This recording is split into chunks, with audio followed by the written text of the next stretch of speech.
김은경의 생생경제.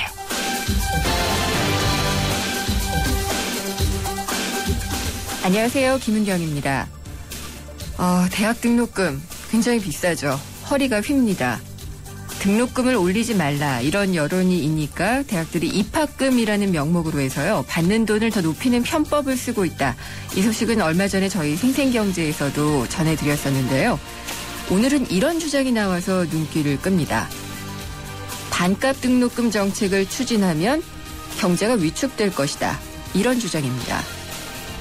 한국경제연구원이 낸 보고서 내용인데요.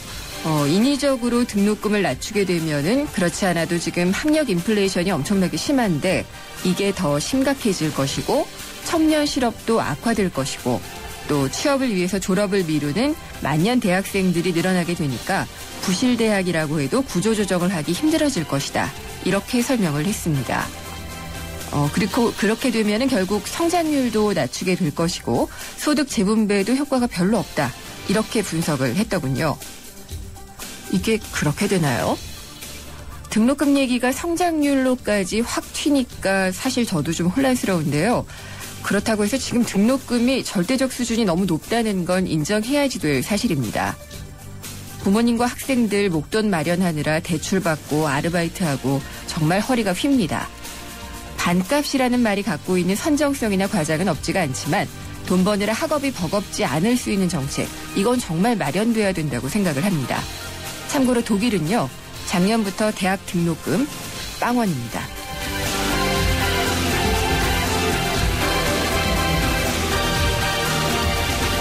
오늘 생생경제가 준비한 내용 소개해드리겠습니다. 청취자 여러분 혹시 자격증 관심 갖고 계세요?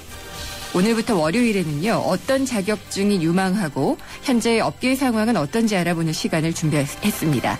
첫 시간으로는 금형기술사 자격증에 대해서 전해드리겠고요. 3부에서는 오늘 발표된 보건복지부와 대한의협의 합의 내용 자세히 짚어보도록 하겠습니다. 김은경의 생생경제 1부 시작합니다.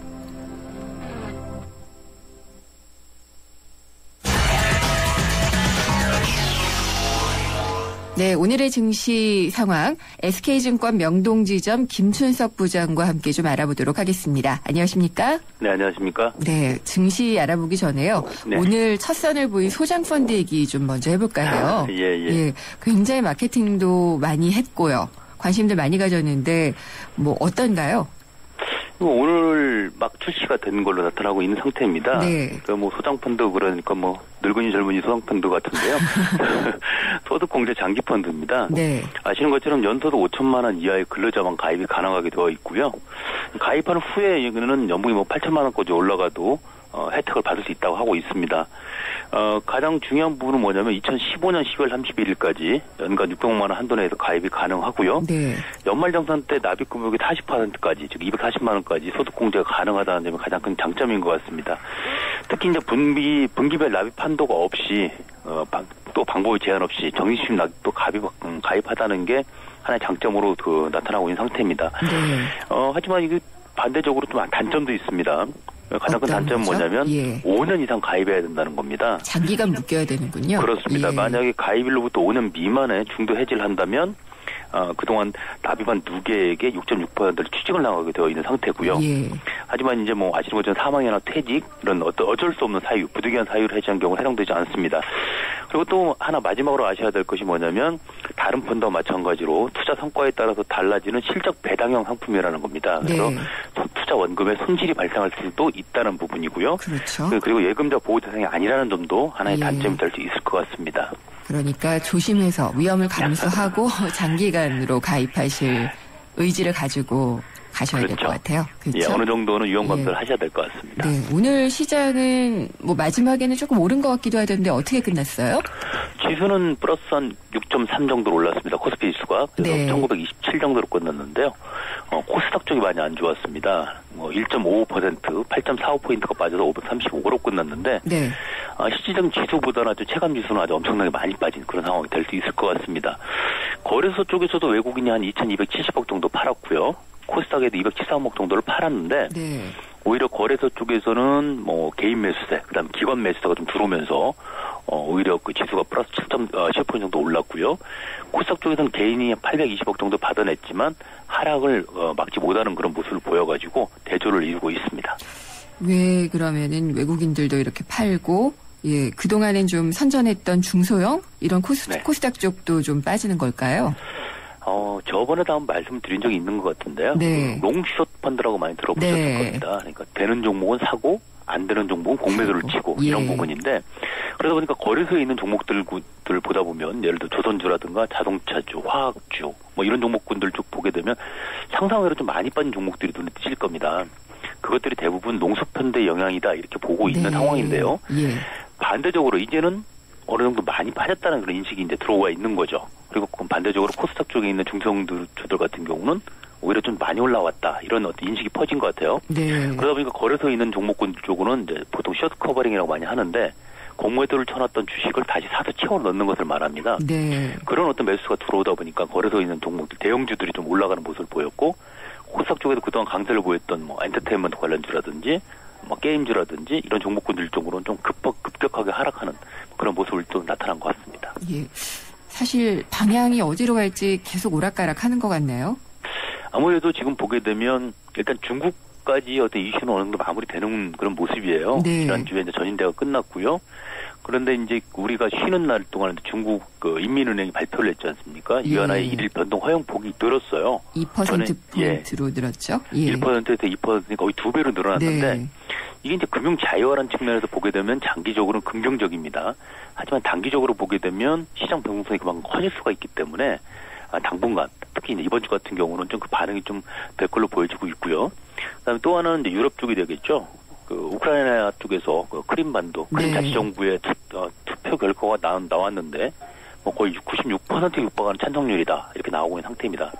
그러다 보니까 서방 측 특히 EU하고 미국 같은 데서는 투표 결과를 인정할 수 없다. 투표 자체를 인정할 수 없다고 반발하고 있고요. 네. 그래서 러시아 쪽에 제재를 가하겠다 얘기가 나오고 있다 보니까 어찌되었든 이게 무력 충돌로 갈 확률은 적지만 이 긴장감 해결까지 시간이 좀 걸릴 것이라는 게 이제 전반적인 컨센서스인 것 같습니다. 네. 그러다 보니까 그 부분에 대한 영향도 좀 받고 있다라고 볼 수 있고요. 또 하나가 또 보게 되면 뭐 내일 이제 현 시간으로 내일하고 모레 이틀간에 열려서 FOMC가 열리지 않습니까? 네. 옐런 의장 취임한 후에 첫 FOMC인데 여기도 과연 추가 테이퍼링이 이루어질 것이냐 아니면 뭐 포워드 가이던스가 변화가 될 것이냐 뭐 이런 여러 가지 것들이 복합적으로 오늘 작용을 했습니다. 그러다 보니까 시장은 아무래도 조금 불투명한 그런 상황이다 보니까 네. 시장이 아직은 확실한 갈 길을 좀 못 잡고 있는 것 같습니다. 또 오늘 자동차주도 많이 오른 것 같고요. 네. 또 LG 디스플레이 이런 업종, 그러니까 종목은 상당히 많이 올랐네요. 네, 그렇습니다. 아까 모두에 말씀드린 것처럼 이게 이제 그렇다라고 딱 잘라 말씀드릴 수는 없지만 네. 그런 영향이 많다고 이제 말씀드릴 수 있는 게 롱숏 펀드 영향이다 이렇게 말씀드릴 수 있을 것 같습니다. 그러니까 보시게 되면 특히 이제 현대차 같은 경우도 주가가 무지하게 많이 아주 상당히 급하게 하락을 많이 했거든요. 단기간에. 그러니까 이런 부분들 자체가 쇼 커버링 영향이 있다 그랬는데 공매도 친 부분 자체를 다시 채워넣는 매수가 들어왔다고 볼 수도 있을 것 같고요. 네. 그다음에 마찬가지로 이번에 4월 달에 보게 된 현대차 같은 경우는 뉴 버전 소나타가 나오지 않습니까? 예. 폴 모드 체인지라고 얘기를 하고 있는데 그거에 대한 기대감도 작용했다고 볼 수 있을 것 같고요. LG 디스플레이 같은 것도 마찬가지입니다. 그동안 장기적으로 바닥을 기어왔지만 올해 들어가지고 업황이 좀 약간 돌아서는 턴 어라운드 할 수 있다라는 어떤 그런 기대감 자체가 네. 좀 그 주가를 끌어올린 영향이 된 것 같습니다. 그럼 우리 증시는 그냥 롱숏 펀드의 그 펀드 매니저분 불러서 분석을 해야지 되는 거 아니에요? 이러면? 이게 이제 아무리 이제 그 시장이 크다 하더라도 네. 지금 보시게 되면 계속해서 우리나라 시장 자체 거래량이 엄청 작습니다. 예. 이 거래량이 작고 당연히 거래 대금이 작겠죠. 그러다 보면 일부 자금만을 가지고도 시장 전체적으로 흔들어 버릴 수가 있는 겁니다. 네. 그러니까 그게 가장 큰 취약점이라고 볼 수가 있고요. 그러니까 그동안에는 외국인들 자금에 의해서 우리가 좌지우지 됐지 않습니까? 네. 그 자체가 우리가 이제 그 체력이 약했기 때문인데 오히려 이제 요새는 국내 기관들이 또는 외국인들 설정한 네. 롱숏 펀드가 아주 위세를 떨치고 있는데 그러게요. 당분간은 이 영향이 더 벗어날 수는 없을 것 같습니다. 그러니까 예. 거래가 활성화돼서 거래 대금이 막 늘어나가지고 최소한 한 10조 가까이 되고 막 이래서 예. 어떤 일정 세력에 의해서 움직이지 않을 때가 되지 않는다면 그때까지는 이 영향력에서 벗어나기는 좀 어려울 것 같습니다. 알겠습니다. 오늘 말씀 잘 들었습니다. 감사합니다. 네, 감사합니다. SK증권 명동지점의 김춘석 부장이었습니다.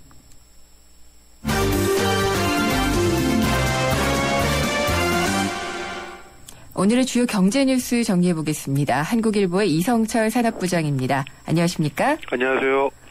앞으로 운동과 레저 목적의 심박동을 재는 그런 심박수계라고 해야지 되나요? 네네. 이게 의료기기와 구분된다 이런 소식이네요. 예, 이 식품의약품안전처가 이런 내용의 의료기기 품목 또 이 관련 고시들을 오늘 개정안을 입법 예고했는데요. 그동안 이 의료기기로 일단 규정이 되면은 지정이 되면은 굉장히 사용이 복잡해집니다. 의료기기라는 게 기본적으로 의료인들만 이용할 수 있는 거고 여러 가지 안전 문제 인간의 사람의 생명과 관련된 문제이기 때문에 굉장히 제한이 많았는데 이번에 이 심박수계 또 이 맥박, 심박이라든가 맥박을 재는 그 장치 이게 이제 논란이 됐던 게 이 삼성전자가 새롭게 내놓게 되는 갤럭시 S5 이 휴대폰 때문입니다. 삼성전자가 이번에 이제 아마 다음 달 중에 국내 출시가 될 것 같은데 이 갤럭시 S5를 내놓으면서 여기에다가 이 심박동을 재는 그 장치를 탑재했다. 굉장히 첨단 기능이죠. 그리고 요즘은 이제 그런 걸 이제 가지고 다니게 되면은 이제 예컨대 어떤 돌연사라든가 갑작스런 자기 스스로가 이제 심장 박동에 이상이 있다, 또 맥박에 이상이 있다. 또 운동을 하면서도 그런 걸 측정할 수 있고 여러 가지 편리하게 쓸 수 있는 장치가 되는데 그래서 그거를 갤럭시 S5에 아주 야심찬 기능으로 탑재를 시켰습니다. 근데 이게 전행 규정상 의료기기로 분류가 돼 있기 때문에 의료기기를 장착한 갤럭시 S5도 포괄적인 의미에서 의료기기가 되는 겁니다. 그래가지고 과연 이 부분을 어떻게 봐야 될 거냐. 이렇게 여러 가지 논란을 벌이다가 치료 목적이 아니라 단순히 이 어떤 운동용 또 레저용 이런 의미에서 이런 목적으로 쓰이는 심박수 그다음에 또 맥박수계 이런 것들은 의료기기로 보지 않겠다 이렇게 이제 판시를 한 겁니다. 다른 나라도 마찬가지죠. 영국이라든가 미국이라든가 일본이라든가 이런 나라에서도 이런 운동이라든가 레저 목적의 심박수계는 기본적으로 의료기기로 관리를 하고 있지 않다는 겁니다. 그래서 갤럭시 S5도 의료기기로 잘못하면은 스마트폰이 의료기기로 지정이 될 수 있는 이런 상황에서 벗어나게 됐는데 최근에 지금 우리 경제의 가장 큰 키워드 핵심 키워드 하나를 뽑으라면 아마 규제 완화일 겁니다. 박근혜 대통령도 지속적으로 자리가 있을 때마다 이 규제 완화 얘기를 하고 있고 사실 원래 오늘 이 규제 완화 관련 청와대 규제 장관회의가 열리고 토론회가 있으려고 그랬는데 좀 더 폭넓은 민간의 의견을 듣고 좀 더 과감한 규제 완화를 위해서 아예 그 대토론회 형식으로 아마 바꿔서 20일 날 개최를 하는 걸로 지금 알려지고 있는데요. 물론 이제 과연 어디까지를 규제로 볼 것인가, 그 경계를 사실 설정하기가 굉장히 모호합니다. 사실 규제라는 게 처음 생길 때 보면 다 이유가 있으니까 생겼고 괜히 기업이나 국민들을 괴롭히기 위해서 규제를 만든 건 아니었을 테고요. 분명히 어떤 경제 행위에 대한 예상되는 부작용이 있기 때문에 그 부작용을 막기 위해서 규제를 만들었는데 이 규제가 이제 만들어지고 나서 이게 지속이 되다 보면은 이 자가 번식 논리랄까요? 스스로 이것이 하나의 아주 경직되고 창의로운 활동 자체를 가로막는 그런 것들이 되고 거기에다가 공무원들의 어떤 지나친 이 규정대로 법대로 모든 걸 규정만 살펴대는 융통성이란 전혀 없는 그런 행태하고 이제 맞물리면서 기본적으로 경제의 활력을 떨어뜨리고 기업의 정상적인 투자 활동이라든가 이런 걸 가로막는다는 지적이 많은데 아마 대대적인 규제 완화 바람이 불게 되지 않을까. 근데 다만 역대 어느 정부도 규제 완화 얘기를 안 한 정부는 없었습니다. 이명박 정부는 처음 들어올 때 규제 전봇대를 뽑겠다라고 하면서 시작을 했고 그 전에 DJ 정부 노무현 정부 다 마찬가지였는데 결국 정권이 끝날 때 보면은 항상 없앤 규제보다 생긴 규제가 더 많은 게 끝나게 되거든요. 그래서 이번에 과연 박근혜 정부에서 추진하는 규제 완화가 어느 정도까지 될지 다만 무차별적으로 규제라고 해서 다 없을 문제는 아닌 것 같고요. 또 필요한 규제도 분명히 있으니까 그렇죠. 그 옥석을 가려내는 게 아마 더 중요한 것이 아닌가. 그리고 규제를 보는 기본적으로 이제 어떤 공무원이나 정부의 태도 자체가 좀 더 개방적으로 바꿔야 되지 않을까 생각이 됩니다. 갤럭시 S5 얘기하다가 규제 완화까지 이렇게 풀어내셨는데요. 네, 저 같은 경우에는 이제 기술의 발전 쪽에 좀 많이 주목을 했었어요. 그래서 이 모바일 월드 콩그레스라고 열렸었잖아요. 스페인에서. 예. 그때 이제 갤럭시 S5가 선보일 때 심장 박동뿐만이 아니라 여러 가지 우리 몸에 있는 바이오 이런 신호들을 감지할 수 있는 걸 다 개발을 했다고 하더라고요. 그런데 이게 의료기기 시장을 죽일 수가 있기 때문에 그걸 고려해서 심박동만 재는 걸로 했다라고 들었어요. 그래서 스마트폰의 확대가 정말 많은 시장을 또 죽일 수가 있겠구나 그런 생각을 좀 해본 적이 있어요. 근데 어차피 결국은 이게 결국 융복합이라는 것이 결국은 자꾸 이제 하나로 수렴이 되고 기존에 있었던 경계를 자꾸 허물어뜨리는 쪽으로 갈 수밖에 없지 않겠습니까? 아마도. 그래서 서로 또 죽고 살고 또 합치고 이런 것들이 좀 역동적으로 일어날 수 있기를 좀 바라는 그런 마음이고요. 규제 완화에 대해서 하도 많이 들어서 그다음에 이주열 차기 하는 총재 지금 청문회를 앞두고 있는데 이미 뭐 여러 태클이 좀 들어오고 그러네요. 19일날 아마 청문회가 있는 것 같은데요.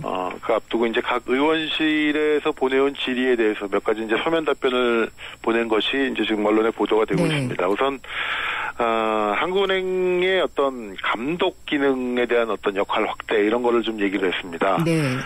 글로벌 금융 위기 이후에 주요 선진국들이 이 거시 건전성 정책 체계를 구축하는 과정에서 중앙은행이 어떤 역할을 점차적으로 이제 강화를 하고 있고, 뭐 미국도 정부기구인 재무부라든가 또 중앙은행인 페드, 감독기구 이렇게 구성이 된 금융안정감시위원회 이런 것들을 신설을 하면서 기본적으로 중앙은행의 역할 뭐 이런 것들이 계속 강조되고 있다는 점을 강조를 했습니다. 우리나라 같은 경우는 지금 사실상 감독 기능을 거의 이제 배제가 된 상태고 금융감독 업무는 금융위원회와 금융감독원 쪽으로 사실상 이제 이게 집중이 되는 형태이기 때문에 그거에 대한 불만을 애둘러 표현한 것이 아닌가 생각이 되고요.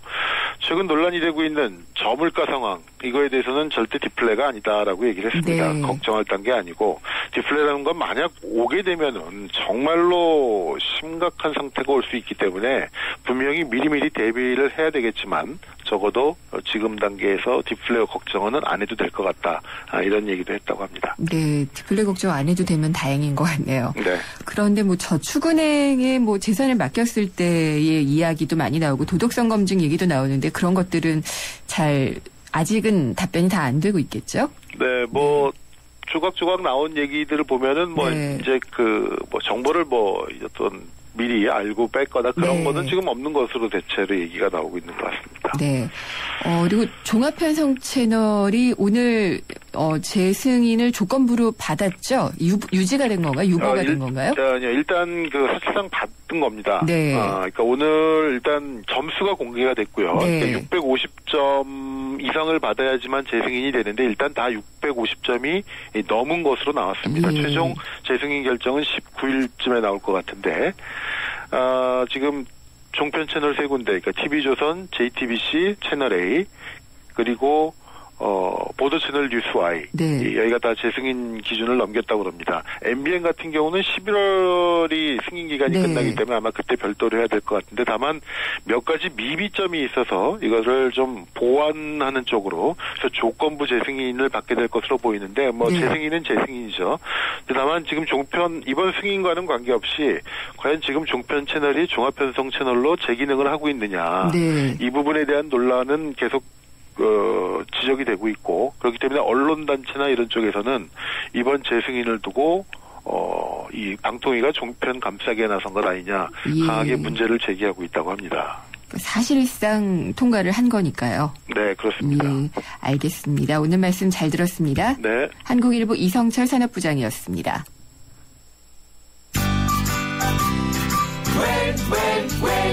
웰메이드 가지요. 멋진 옷이 필요할 땐 웰메이드 가지요. 즐거운 옷 국민의 옷집으로 웰메이드 가지요. 국민의 옷집 웰메이드. 생생경제 1부 지금까지 함께 하셨습니다. 잠시 후 2부에서는요. 지난주에 짧게 경제뉴스로 전해드렸었는데 고용노동부가 발표한 월평균 소득 1위를 한 자격증, 바로 금형기술사입니다. 이게 도대체 어떤 일인데 이렇게 고소득을 올리는지 알아보도록 하겠습니다. 잠깐만 기다려주세요.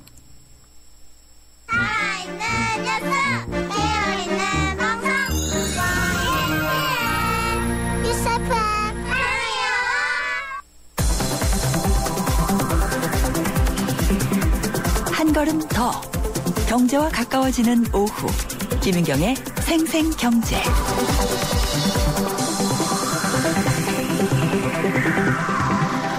세상의 베이스가 되다 포스코 협찬으로 김윤경의 생생경제 2부 시작하겠습니다. 생생경제에 직접 참여하실 수 있습니다. YTN 라디오의 앱 예스가 있고요. 짧은 문자는 50원, 긴 문자는 100원이 부과되는 휴대전화 우물정의 0945번.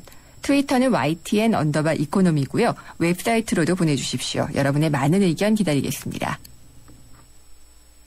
비행기 시간에 따라 비즈니스 스케줄을 고치시겠습니까? 비즈니스 스케줄에 따라 비행기 시간을 고르시겠습니까? 한국의 스케줄과 인도네시아의 비즈니스. 둘 다 놓칠 수 없는 당신에게 맞춰 편리하게.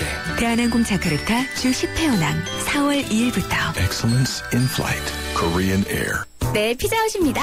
저기요, 고기 피자랑 새우 피자랑 뭐가 더 맛있어요? 둘 다 맛있습니다, 고객님. 그래도 뭐가 더 잘 나가요, 솔직하게. 둘 다 잘 나갑니다. 왜냐하면 더블 박스. 박스는 하나, 피자는 두 가지. 25,000원. 1588-5588 피자헛. 더블 박스 주세요. 김윤경의 생생경제. 예, 취업하기가 점점 어렵습니다. 그리고 한 직장에서 오래 일하는 그런 문화도 많이 없어졌죠. 그래서 저도 우스갯소리로 기자도 좀 자격증을 만들어주지, 뭐 이런 생각을 좀 하기도 하는데요.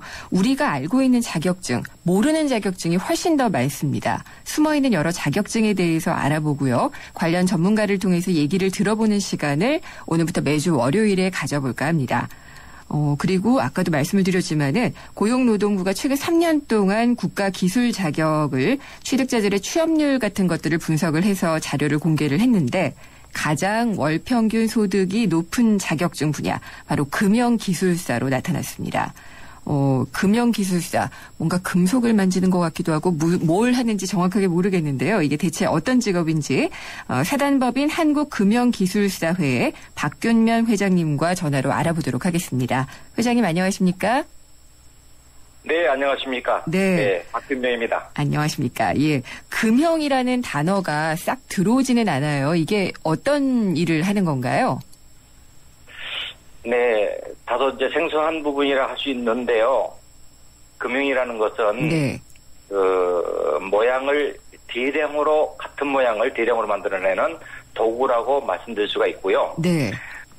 순수한 우리말로는 틀이라고 이렇게 표현들을 하고 있습니다. 그러면은 뭐 쉽게 생각하면 우리가 붕어빵 틀 이런 것도 금형의 일종인 건가요? 그렇죠. 아주 옛날부터 내려왔던 틀 중에 대표적인 틀이 바로 이제 붕어빵 같은 틀이라고 말씀드릴 수 있습니다. 그러면은 금형기술사라고 하면은 이런 틀을 만드는 그런 일인가요? 그렇죠. 이제 틀을 가지고 틀도 만들고 틀을 가지고 같은 모양을 대량으로 생산할 수 있는 기술을 가지고 있는 사람. 그 사람이 바로 이제 금형기술사가 되겠습니다. 그러면은 뭐 회사에 소속이 되어야지 되나요? 아니면은 자기가 스스로 혼자 영업을 할 수가 있는 건가요? 다양하게 할 수가 있는데요.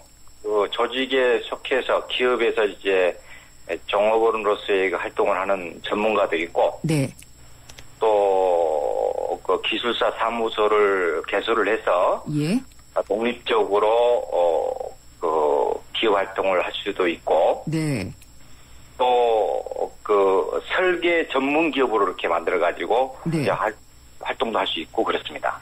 그러면은 그것만 설계만 하는 것도 금형기술사고, 그걸 만드는 데까지 관여를 하는 것도 금형기술사가 하시는 그런 일인가요? 예, 그렇습니다. 예. 근데 실생활에서 그러면은 거의 뭐 전 분야에 영향을 미치는 직업이라고 볼 수도 있겠네요. 네, 맞습니다. 사실 이제 그 문명의 이기라는 게 있잖아요. 네. 뭐 자동차도 있고 그 TV 있고 가전 제품들이 다양하게 있고 그러는데 이런 제품들이 만들어져서 나오게 되려면 반드시 금형이 있어야 됩니다. 네. 네, 금형이 없게 되면 각 제품별로 하나씩 이렇게 만들어야 되는데 예. 그 만들다 보면 뭐 치수도 달라질 수도 있고 모양도 달라질 수도 있고 또 생산 그 계획도 세우기가 참 어렵고 네. 또 이제 글로벌 시장에 진출하기도 힘들고 말이죠. 그런 그 환경을 가지고 있는데 네. 금형을 가지고 같은 제품을 뭐 100만 개, 또 1000만 개, 억 개, 뭐 10억 개씩 이렇게 만들어낼 때에 네. 거기에 필수적인 요소가 금형이에요. 예. 그래서 금형이 없으면 대량 생산을 할 수 없는 그런 그 도구라고 말씀드릴 수가 있습니다. 그럼 지금 금형기술사 자격증을 갖고 계시는 분이 얼마 정도나 되고 실제 활약하시는 분은 얼마나 되나요? 지금 우리 금형기술사 자격을 가지고 있으신 분은 146명이고요. 네. 벌써 70이 넘으신 분이 2명이시고, 예.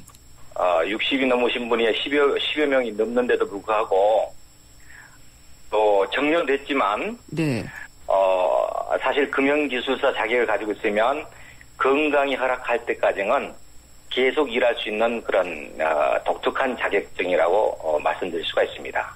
건강이 허락하는 날 일을 할 수 있다. 그러면은 상당히 좀 매력적인 것 같은데 이 자격증을 따려면은 특별히 뭐 요구되는 조건이 있는지요?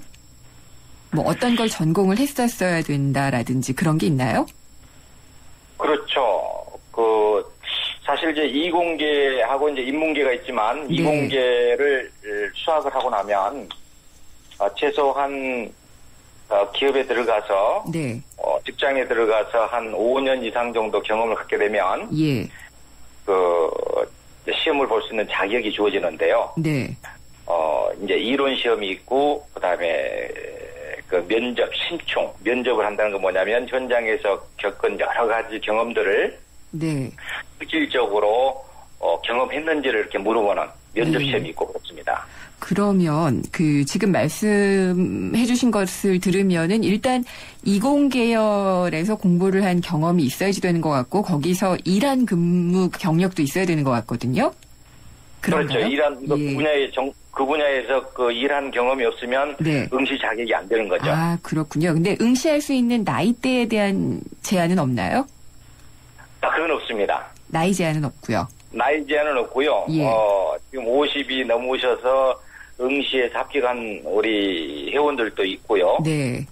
또 30대 중반에 아주 일찍 합격한 젊은 금형기술사 전문가들도 있고 그렇습니다. 그러면 이 보통 금형기술사 자격증을 따겠다라고 마음을 먹고서 준비하고서 딸 때까지는 어느 정도 시간이 걸려요? 사실 직장 경험이 최우선이고 제일 중요한 요소지만 네. 그 분야에 최소한 5년 정도 경험이 있고 난 다음에 예. 이런 공부를 하려면 최소한 6개월 정도는 공부를 해야 되지 않겠나 싶습니다. 예. 최소한 6개월 정도. 그러니까 네. 일단 공부하고 경력을 쌓고 그다음에 공부까지 하고 그러면은 그래도 좀 많은 시간이 좀 소요가 되는 편이라고는 볼 수가 있겠네요. 예. 경력도 있어야지 되니까요. 예. 그러면은 이 금형기술사라고 하면은 딱 한 가지만 있는 것은 아니라고 알고 있어요. 네. 예, 종류가 다양하게 이제 세부 분야가 있는 걸로 알고 있는데 우리가 좀 잘 이해할 수 있는 것들 몇 가지만 좀 설명을 해주시겠어요? 이제 자격 종류로 보게 되면 이제 기술사는 국가 자격증 중에서는 최고의 가치가 있는 이제 자격증이 되겠고요. 네. 우리 금형과 관련돼서는 이제 고등학교를 졸업할 쯤 되면 기능사 자격이라는 게 있습니다. 금형 기능사. 예. 그리고 이제 전문대학이나 폴리텍, 또 대학을 전문하게 되면 졸업할 쯤 되면 산업기사, 네. 설계기사, 예를 들면 사출금형 산업기사, 프레스금형 산업기사, 예. 사출금형 설계기사, 프레스금형 설계기사 이런 것들을 좀 볼 수 있을 수 있을 것 같고요. 그게 그런 이제 자격 정도의 수준을 가지고 그 회사에 취직을 해서 경험을 쌓고 나면 금융기술사에 응시할 수 있는 그런 자격이 되겠습니다. 네. 혹시 그러면 이 금융기술사 자격증 이외에 어떤 다른 자격증을 갖고 있으면은 뭐 더 도움이 된다, 뭐 그런 것도 있나요? 아, 그럼요. 예. 어떤 건가요? 예를 들면 이제 우리 기술사 중에서도요. 예. 기계 분야 쪽에는 한 10개의 기술사 종류가 있거든요. 네. 거기에 기계 제작 기술사라든지 기계 공정 기술사라든지 네. 측정 기술사라든지 이런 기술사들이 있는데 우리 회원들이 또 그 복수로 가지고 있는 기술사 자격증도 있습니다. 보통 몇 개쯤 갖고 있어요? 뭐 기술사 한 2개, 3개까지 가지고 계신 분도 계시지만 네. 실질적인 활동은 금융기술사 자격을 가지고 있는 그 분야 쪽에서 주로 활동을 하고 있습니다. 아, 그렇군요. 그러니까 금융기술사 자격이 일단 기본이 되고 그 이외에 이제 필요한 것들을 조금 더 갖고 있으면 유리할 수 있다. 이런 말씀이시네요. 네네, 그렇습니다. 근데 이제 사실 금융기술사에 대해서 궁금한 거를 정말 개인적으로 여쭤보려고 하면은 월 소득이 굉장히 높아요. 네. 예. 부럽거든요. 네. 예, 이게 어떻게 이렇게 월 소득이 많죠? 원래부터 그랬나요? 아무래도 이제 그 금융은 예전부터 네. 예. 사실 그 국내 산업에서도 네.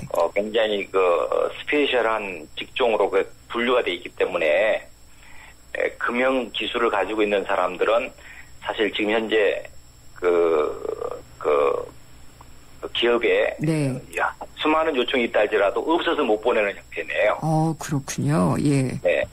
그러다 보니까 예. 이제 그만큼 유무형의 가치가 상승된 거죠. 네. 그리고 이제 여러분들이 아시는 내용 중에 하나지만 그 스마트폰 시대가 되면서 네.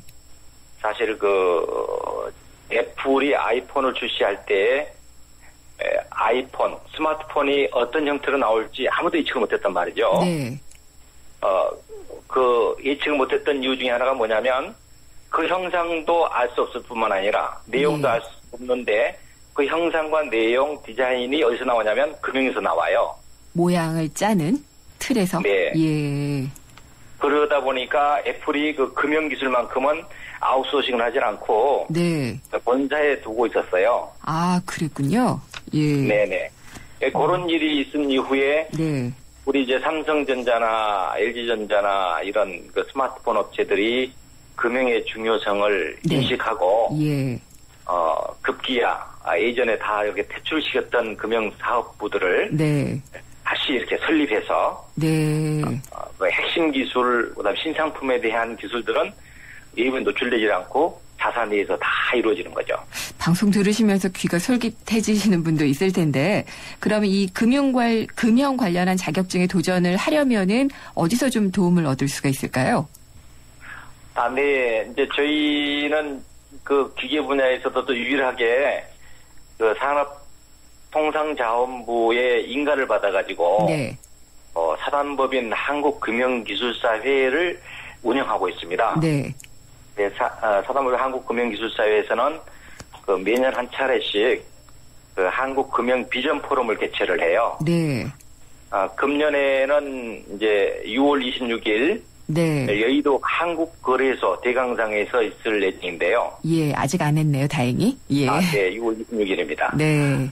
거기에 이제 저희 금융기술사 전문가들이 그동안에 1년 동안 닦고 또 이 축적했던 네. 기술 노하우를 발표도 하고 또 기술사회 또 금융과 관련된 사람들이 네. 기술사하고 멘토링하기로 원하는 사람들은 멘토링을 이렇게 해서 알겠습니다. 상담도 하고 이렇게 예. 지도하는 부분들이 있거든요. 6월에 관련 포럼이 있다라는 소식을 주셨기 때문에 궁금하신 분들은 조금 더 찾아보면은 참여를 또 하실 수 있는 것 같네요. 예, 오늘 말씀 네. 잘 들었습니다. 감사합니다. 네, 감사합니다. 사단법인 한국금융기술사회 박균면 회장이었습니다.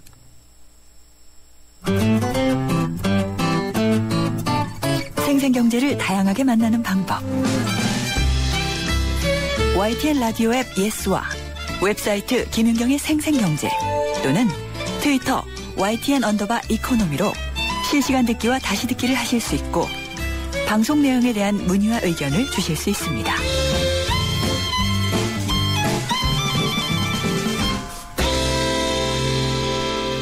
매주 월요일에 만나는 시간입니다. 차이나 포커스 시간이고요. 미중산업경제연구소의 조용찬 소장님 모셨습니다. 안녕하십니까? 예, 안녕하십니까? 오늘 말씀해 주실 주제를 사자성어로. 네, 예. 오늘은 좀 타초 경사로 정했는데요. 네. 7타자, 풀초자, 놀랄 경자, 뱀사자입니다. 풀을 두들려 뱀을 놀라게 한다는 쪽인데요. 네. 한쪽을 징별해서 다른 쪽에 경계를 하겠다는 뜻입니다. 중국에 진출한 외국 기업들 같은 경우는 3월 15일 지난주 토요일 날에 퇴근도 안 하고 전부 전전긍긍했었다고 그러는데요. 왜요? 이날이 국영 TV가 결함 상품이라든지 질 나쁜 서비스를 제공하는 외국 기업을 고발하는 3.15 완후이라는 그 고발 방송 프로를 하기 때문입니다. 네.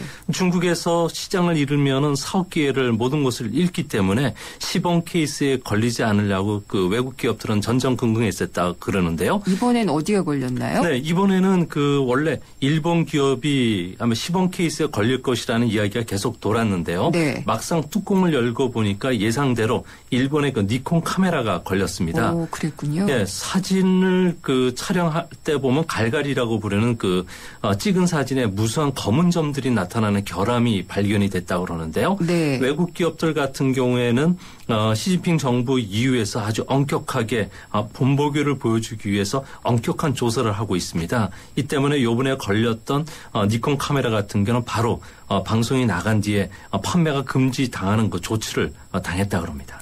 그러면 이 프로그램의 위력은 상당할 것 같은데요.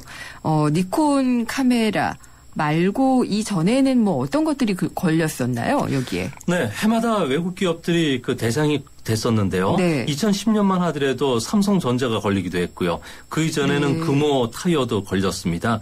이후에는 작년 같은 경우에는 미국 그 기업들이 중국산 IT 기기 조달을 제한하려는 그 미국의 움직임 때문에 네. 애플이 걸렸고요. 예. 또 스타벅스도 미국에서 340원에 마시는 그 카페라떼 톨 사이즈가 3,400원. 네, 3,400원이죠. 예. 네. 중국에서는 4,700원에 팔았기 때문에 고발당하기도 했다고 합니다. 진짜요? 그럼 우리나라도 이런 거 해서 고발해야 되겠는데요. 근데 그 WTO에 가입하고 나서 네. 외국 기업들에 대해서는 서로 그 상호 존중해주는 그 네. 룰이 있는데요. 예. 중국은 그렇지를 않고 있기 때문에 이런 그 현상이 계속 일어나고 있다고 합니다. 아니 가격을 조금 더 받는데 이런 것까지 다 걸리는군요. 그러면은 자국 기업은 아니고 외국 기업만 이렇게 고발을 하나요? 네, 대부분 외국 기업들을 대상으로 하고 있고 자국 기업들에 대해서는 보도를 아주 짧게 한다고 합니다. 아, 그렇군요.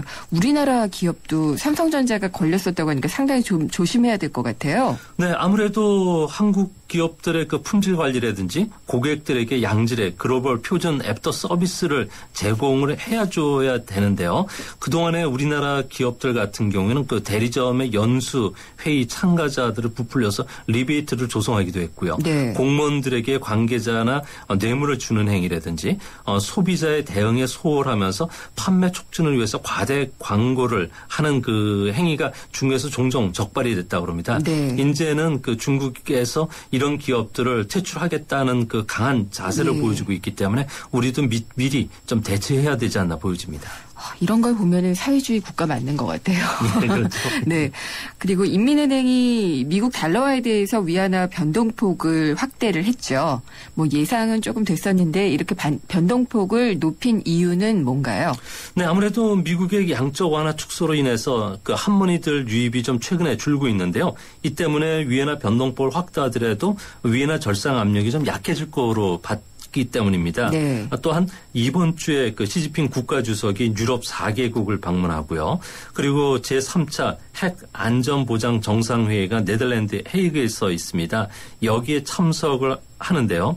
외국인들 같은 경우에는 그 위엔화가 그 빅맥 지수로 봤을 경우에 30% 정도 지금 과소평가되고 있기 때문에 네. 위에나 절상을 하라고 요구를 했기 때문에 이런 그 위에나와 관련된 경제 개혁을 하고 있다는 것을 국제사회에 알려주려는 그 의도도 여기에 포함된 것으로 알려졌습니다. 그렇군요. 그러면은 그 위안화 오늘 뭐 고시가 됐을 텐데 오늘 가격은 어땠어요? 네, 오늘 같은 경우에는 그 원화나 그 달러에 대해서는 그 큰 변동은 없었고요. 예. 엔화에 대해서는 소폭 그 절하되는 그런 모습을 보여줬는데요. 네. 아무래도 엔화가 안전 자산이기 때문에 엔 매수 움직임이 좀 강해졌기 때문인 것으로 보여집니다. 이 때문에 네. 우리나라 수출 기업엔 호재가 될 것으로 보여지고요. 예. 또 한 가지 앞으로 그 국제 외환 시장에서 위엔화가 좀 더 많이 거래가 됩니다. 특히 네. 선물 옵션 시장에서 또 위엔화 거래가 늘어날 것으로 보여지기 때문에 위엔화 정기 예금을 담보로 한 우리나라에서 기업 어음을 발행한다든지 딤섬 본드와 같은 위엔화 상품들이 앞으로 더 많이 출시될 수가 있고요. 예. 또 이거와 관련해서 또 환위험이 높아지기 때문에 아무래도 그 위험이 높은 만큼 또 수익도 뒤따르는 그런 상품들이 많이 출시될 것으로 보여집니다. 네. 그리고 또 뭐 예금 금리 자유화 이런 얘기들도 계속 나오고 있잖아요. 네, 그렇습니다. 뭐 중국은 전인대 그 끝날 때 그 조샤오 전 총재라든지 그리고 총리가 앞으로 예금 금리의 자유화를 1, 2년 안에 추진하겠다고 했는데요. 앞으로는 은행 간의 경쟁 도 좀 풀고요. 또 민간 은행의 설립을 허용해 줄 뿐만 아니라 재무 상태가 나쁜 지방은행을 앞으로 퇴출시키겠다고 합니다. 이 때문에 예금자 보호제도를 좀 도입하려고 하는데요. 네. 최근에 그림자 금융과 관련된 이재 상품이 한 1,700조 원 정도 됩니다. 이게 그 신용 위험을 유발하고 있기 때문에 네. 머니마켓 펀드의 그 위오바오라고 하는 그 온라인 금융상품 같은 신상품을 만들어서 이재 상품을 대체하려는 움직임이 있는데요. 자, 앞으로 금리가 자유화된다는 것은 시중금리가 앞으로 더 상승한다는 이야기인데요. 중국의 신용위험이 퍼펙트 스톰처럼 네. 초대형 태풍으로 커지지는 않겠지만 앞으로 중국은 중형급 태풍으로 발전될 위험이 상당히 높은데요. 네. 최근에 그 태양전지 회사라든지 민간 철강 회사들의 그 디폴트가 선언됐고요. 앞으로도 LED라든지 조선, 비철금속, 풍력발전 같은 기업들의 좀비 기업들은 계속 퇴출될 것으로 보여지기 때문에 우리나라 증시에서도 진짜 중국발 신용 위험 때문에 바람 잘 날 없는 날이 당분간 될 것으로 보여집니다. 지금 속보 들어온 게 있어서 하나 먼저 좀 전해드릴게요. 분당선 강남구청역 승강장 의자 옆에요. 폭발물로 의심이 되는 검정색 가방이 신고 접수됐다고 합니다. 그래서 현재 군 폭발물 처리반이 투입해서 조사를 하고 있고 분당선은 현재 전면 운행이 중단되고 있다고 합니다. 폭발물로 의심되는 가방이 신고가 됐다고 하는데 폭발물이 아니기를 좀 바라봐야지 되겠네요. 나머지 말씀 계속 좀 이어갈게요. 지난주에 발표됐던 중국의 그 1, 2월 주택 판매 이게 보면은 마이너스로 돌아섰어요. 네, 그렇습니다. 예. 주택 판매 금액 같은 경우는 1, 2월 달에 한꺼번에 묶어서 발표하는데요. 마이너스 3.7%로 갑작스럽게 버블 붕괴에 대한 경고음이 울리기 시작했는데요. 네. 사실을 좀 알아보니까 6월 달에 중국에서는 부동산 통일 등기 제도가 시행이 된다고 합니다. 투기 목적의 부동산들을 중국 정부가 막기 위해서 전국의 500개 도시의 부동산, 금융, 호적, 종합전선망을 구축하게 됐는데요. 네. 이 때문에 앞으로는 부동산세라든지 증여세, 거래세가 네. 중과세 된다고 합니다. 이 때문에 공무원들 같은 경우에는 자신의 친인척 명의로 돌려놓았던 수백 채의 그 아파트들을 지금 그 매도하고 있고요. 또 중국의 큰손이라고 하는 따마들이 몇 동씩 네. 이렇게 아파트를 갖고 있었던 자산 은폐 목적의 이런 자산들이 나오고 있다고 합니다. 예, 오늘 여기까지 들어야 될 것 같네요. 감사합니다. 네, 감사합니다. 미중산업경제연구소의 조용찬 소장이었습니다. 백화점 15% 할인받은 진우 씨, 대형마트 15% 싸게 산 진이 엄마, 대중교통 15% 할인받는 박대리. 이들은 에이블 카드를 쓴다. 15% 할인은 물론 포인트가 CMA에 모여 이자까지 쌓는다. 카드 생활의 리메이크 에셋 에이버 현대증권. 할인 한도 및 자세한 사항은 홈페이지 참조. 198년 역사, 전 세계 1억 명의 고객, 인터브랜드 선정 5년 연속 세계 1위 보험 브랜드 악사. 이제 악사가 앞으로의 보험에 대해 새로운 증명을 시작합니다. 보험의 방향이 되다.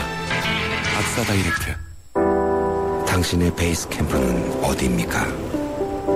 어디로 가야 할지 모른다면 방향이 될 것이고, 계속 가야 할지 망설인다면 용기가 될 것입니다. 베이스 없는 정상은 없습니다. 세상의 베이스가 되다. 포스코. 네, 조금 전에 전해드리기는 했는데요. 폭발물이 의심이 되는 검정색 가방이 있다, 이런 신고가 들어와서 지금 분당선이 전면 운행이 중지가 되고 있다고 합니다. 군 폭발물 조사대가 투입돼서 조사 중인데요. 아무쪼록 아무 일도 없기를 좀 바라보겠습니다. 그리고 저희 3부에서는 의료 영리화에 대한 부분을 짚어보도록 하겠는데요. 오늘 오전에 보건복지부와 대한의사협회가 협의한 내용이 있습니다. 어떤 것들이 타결이 됐고 또 어떤 것들이 더 논의가 돼야 되는지를 그 내용을 꼼꼼히 짚어보도록 하겠습니다. 4시 뉴스 듣고 돌아오겠습니다.